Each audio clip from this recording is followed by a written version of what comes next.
Bonsoir et bienvenue dans le 22 minuit. Toute l'actu vue du Sud, voici les titres de ce journal. La SNCM débarque son président du directoire. Marc Dufour n'est pas reconduit à son poste. L'actionnaire majoritaire Transdev reprend la main. Au procès des détournements de fonds dans des musées marseillais, le chef du personnel est le plus lourdement condamné. Une fraude estimée à près de 300 000 euros.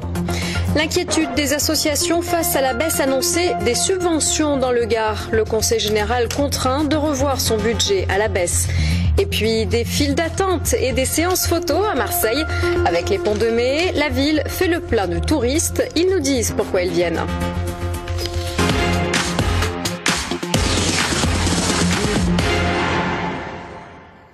Et d'abord, une décision lourde de conséquences pour la SNCM. Le président Marc Dufour n'a pas été renouvelé à son poste en fin d'après-midi au Parc Chano. Un départ qui signe l'abandon d'un plan de redressement porté depuis plus d'un an et prévoyant notamment l'achat de 4 nouveaux navires.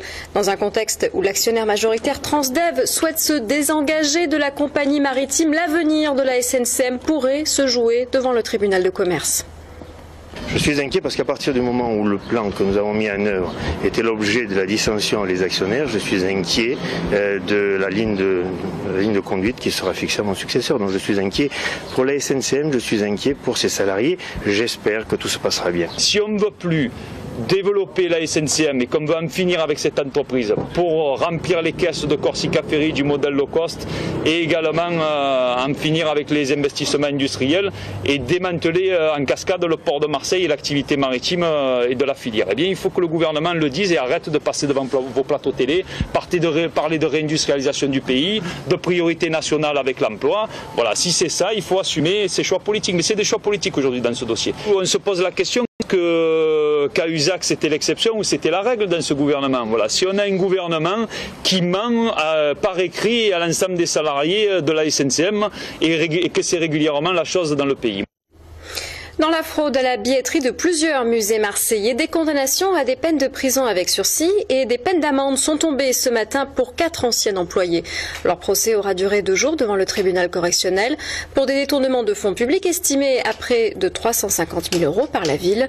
Les personnels vendaient notamment des billets édités comme gratuits. Les explications de Marguerite Kioch. Bilan de la procédure judiciaire, 4 relax et 4 condamnations.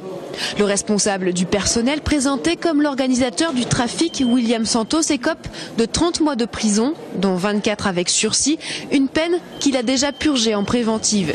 Il sera également interdit d'exercer dans la fonction publique sur une durée de 5 ans. Parmi les caissières, seules 2 sont condamnées à de la prison avec sursis pour avoir vendu des billets gratuits, alors que les 2 autres sont mises hors de cause. Illogique, selon leur avocat. Elles sont à la fois surprises et rassurées, puisque ça démontre quand même une chose, c'est que ce dossier qui a été mal mené et mal mené aboutit à un résultat qui n'est certainement pas celui qui était présenté par la commune dans les médias. Alors maintenant, on a un début de vérité judiciaire. Le tribunal rappelle l'incurie au sein de la direction des musées qui a permis à la fraude de s'organiser. Mais la mairie de Marseille touche tout de même un peu plus de 50 000 euros de dommages et intérêts. Le tribunal a arbitré en son âme et conscience en fonction des éléments dont il disposait. Il y a eu 4 relax et 4 condamnations. Nous ne pouvons que nous satisfaire de ce que le tribunal ait pu faire un petit peu le ménage dans tous les faits qui avaient été commis et condamner les véritables auteurs des infractions qui étaient reprochées. Aujourd'hui, la mairie affirme que tout a été mis en place pour éviter une nouvelle fraude dans ces musées. Les parties ont 10 jours pour faire appel. Les professionnels de l'insertion mobilisés ce matin devant le Conseil général du Gard. Les associations s'inquiètent d'une baisse annoncée de leurs subventions. Dans le département, ce secteur de l'insertion représente environ 1500 employés qui aident les personnes en difficulté sociale et économique. Il y a de plus en plus de bénéficiaires du RSA et qu'en parallèle, effectivement, nous étudions les possibilités pour les accompagner au mieux, tant socio-professionnellement que financièrement au niveau des associations. Il est clair qu'à un moment donné, il y a eu une réflexion comptable, mais qui est liée également aux baisses des dotations de l'État, que ce soit sur la non-compensation du RSA ou sur les baisses de dotations directes sur le Conseil général. On passe au résumé de l'actualité en bref et en images avec Justine Chauvin. Aujourd'hui, 350 000 éboueurs sont descendus dans la rue à Paris. La CGT réclame une revalorisation de leur travail avec hausse de salaire et départ anticipé à la retraite. Mais surtout, le syndicat insiste sur une meilleure prise en compte de la pénibilité de la profession. Cela fait 1 an jour pour jour que la petite Fiona a disparu. Une marche blanche a rassemblé hier une centaine de personnes à Clermont-Ferrand. Le 13 mai 2013, la mère de Fiona prévient la police de la disparition de sa fille âgée de 5 ans. Mais 4 mois plus tard, les parents reconnaissent la mort de l'enfant. Les policiers n'ont toujours pas retrouvé son corps. De nouvelles fouilles sont prévues mercredi. Bouygues Telecom prévoit un plan d'économie. Les syndicats craignent la suppression de 1500 à 2000 postes. Ce pourrait être une conséquence de l'échec du rachat de SFR. La firme présente ses résultats trimestriels jeudi. Opportunité pour les dirigeants de clarifier la situation auprès des salariés. La campagne pour les élections européennes est officiellement lancée aujourd'hui dans les 28 pays membres. À 2 semaines du scrutin, un sondage CSA BFM TV Nice Matin montre l'enthousiasme limité des Français. Seulement 51% sont favorables à l'appartenance de la France à l'Union et 31% s'avèrent clairement sceptiques. Les électeurs sont attendus dans les bureaux de vote le 25 mai. Le bio crée de l'emploi. La preuve à Vitrolles avec une entreprise qui livre des paniers de fruits et légumes frais, des produits récoltés chez des producteurs bio de la région et livrés au domicile des clients ou sur leur lieu de travail. La recette d'un concept qui marche avec Ali Martinique. Des fruits, des légumes bio livrés frais, c'est le concept de cette jeune société installée à Vitrolles. Voilà, c'est ça, c'est dans des sacs Fresh Market qu'on livre. Et puis tout ce qui est produits laitiers, viande, c'est dans des sacs isothermes qu'on a là. C'est sur Internet que les clients passent commande. Alors sur Fresh Market, on commande par le biais de notre site internet. Donc on peut commander nos paniers de fruits et légumes, nos paniers gourmands. Vous pouvez commander du lait, du fromage, de la viande, de la charcuterie. Vous pouvez constituer vos paniers vous-même, c'est-à-dire que vous décidez les éléments que vous mettez dedans. Les produits, eux, sont fournis par des producteurs locaux.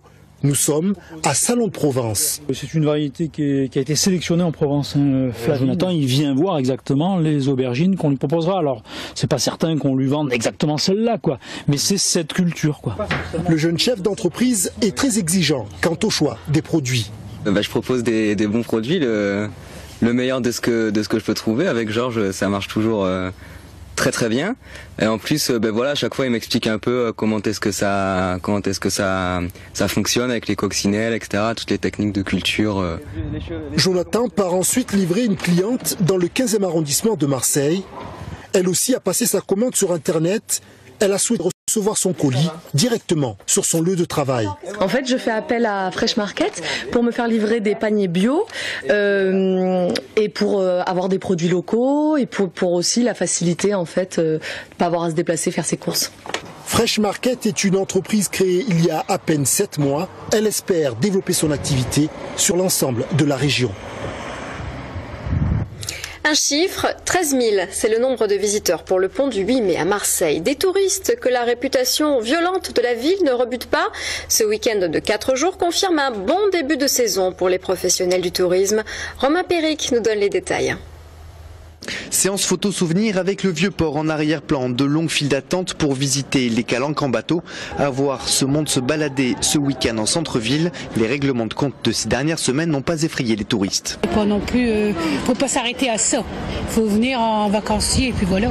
On trouve que ça doit être un peu exagéré. Ça doit être insupportable, non, de s'entendre, de se faire cette réputation. Non, on sent rien en fait. On ne le répétera jamais assez, mais depuis la capitale européenne de la culture, Marseille met particulièrement son accent chantant sur le tourisme et développe son attractivité qui s'étend même au-delà de nos frontières. C'est vrai que le musée m'a fait beaucoup parler, mais le Vieux-Port aussi a été réaménagé, je crois en partie les quais. C'est une très belle ville. Parce que je suis venue ici pour un échange scolaire, donc je devais revenir. Eh bien, je suis venu ici parce que c'est une des villes les plus populaires en France. Et oui, globalement, elle a bonne réputation.